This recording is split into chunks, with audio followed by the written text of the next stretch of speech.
ഒരു സാധാരണ സ്ത്രീ പ്രസവിക്കാനായി സർക്കാർ ആശുപത്രികളിലേക്കോ മറ്റേതെങ്കിലും സ്വകാര്യ ആശുപത്രികളിലെ ലേബർ റൂമുകളിലേക്കോ എത്തിയാലുള്ള അവസ്ഥ ചിലർക്കത് ജീവിതത്തിൽ ഒരിക്കലും മറക്കാൻ സാധിക്കാത്ത അനുഭവമായിരിക്കും.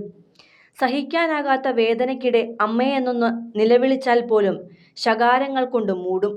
അപ്പോൾ തന്നെ അവിടെ നിന്നും ഇറങ്ങിപ്പോയാൽ മതിയെന്ന് തോന്നിയേക്കാവുന്ന, എന്നാൽ അതിനു മാത്രം സാധിക്കാത്തതുകൊണ്ട് അവിടെ കിടന്നു പോകുന്ന 1000 പെണ്ണുങ്ങളുണ്ട്. ഇനി ഒരു പ്രസവമേ വേണ്ട എന്ന് തീരുമാനിച്ചവർ വരെയും അക്കൂട്ടത്തിലുണ്ടാകും.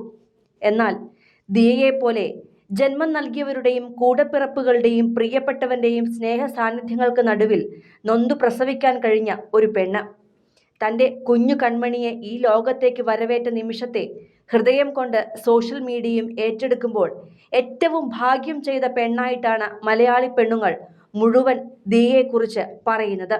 അതിൻ്റെ നേർസാക്ഷ്യമാണ് ഡോക്ടർ ഷിംന അസീസിൻ്റെ ഹൃദയം തൊട്ടുള്ള ഈ വാക്കുകൾ. ദിയ കൃഷ്ണയും കുടുംബവും ഡോക്യുമെൻ്റ് ചെയ്തിരിക്കുന്ന പ്രസവം നല്ല അസൽ റിസർച്ച് മെറ്റീരിയലാണ്. ഡോക്ടർമാർക്കിടയിൽ ഗൈനക്കോളജി ഒരു ചോരക്കളിയാണ് എന്നർത്ഥം വരുന്നൊരു ചൊല്ലു തന്നെയുണ്ട്.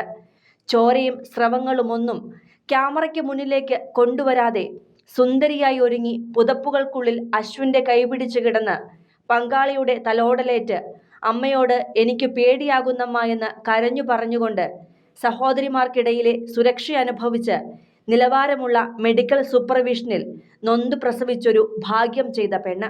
അതു കാണുന്ന വലിയൊരു വിഭാഗം പുച്ചിസ്റ്റ് പുരുഷന്മാർ പുറമെ അംഗീകരിച്ചില്ലെങ്കിലും തലയ്ക്കകത്ത് പുനർവിചിന്തനം ഉണ്ടാകാനുള്ള സാധ്യതയുണ്ട്. പെണ്ണ് കടന്നുപോകുന്ന അതിതീവ്ര വേദനയും അവൾ അർഹിക്കുന്ന കരുതലുമെല്ലാം 4 പുസ്തകം വായിച്ചാൽ കിട്ടാത്തത്രയും ആഴത്തിൽ ആ മിനിറ്റുകൾ നീളമുള്ള വീഡിയോയിലുണ്ട്. കുറ്റം പറയാൻ വേണ്ടിയെങ്കിലും എല്ലാവരും ആ വീഡിയോ ഒന്ന് കണ്ടേക്കണേ. ചില കാര്യങ്ങളെക്കുറിച്ച് ചിലർക്ക് വെളിവ് വരാൻ ചാൻസ് ഉണ്ട്.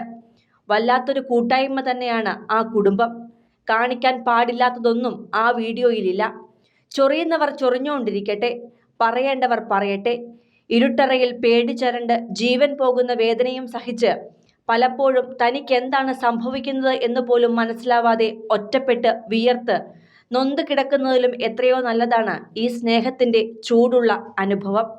ഫൈനൽ MBBSൻ്റെ ഗൈനക്കോളജി പോസ്റ്റിങ്ങിനിടയ്ക്ക് തന്നെ കൂട്ടുകാരോടൊപ്പം ഓപ്പറേഷൻ തിയേറ്ററിൽ കയറി ചിരിച്ചു കളിച്ച് ടേബിളിൽ കിടന്ന് ഡിപ്പാർട്ട്മെൻറ്റ് ഹെഡ് സിസേറിയൻ ചെയ്ത ഒരു മനസ്സിന് കുളിരുള്ള അനുഭവം ഇവിടെയുമുണ്ട്.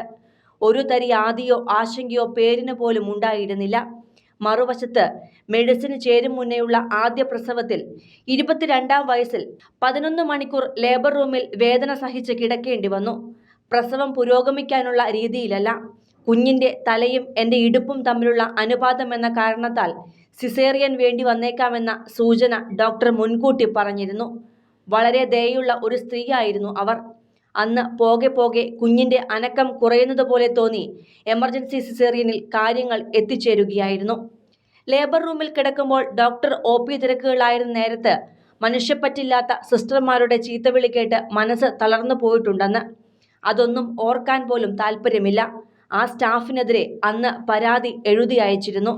ഹോസ്പിറ്റൽ അന്ന് ആ സ്റ്റാഫിനെതിരെ നടപടി എടുത്തിരുന്നതായും അറിയാം. 2 രീതിയും തമ്മിലുള്ള വ്യത്യാസത്തെക്കുറിച്ചുള്ള നേരനുഭവമുണ്ട്. ദിയ ഒരുപാട് ഭാഗ്യം ചെയ്തവളാണ്. ഇനിയും ഒരുപാട് പെൺകുട്ടികൾക്ക് ആശ്വാസത്തോടെ ആ വേദനയറിയാൻ അവർ കാരണമാകട്ടെ.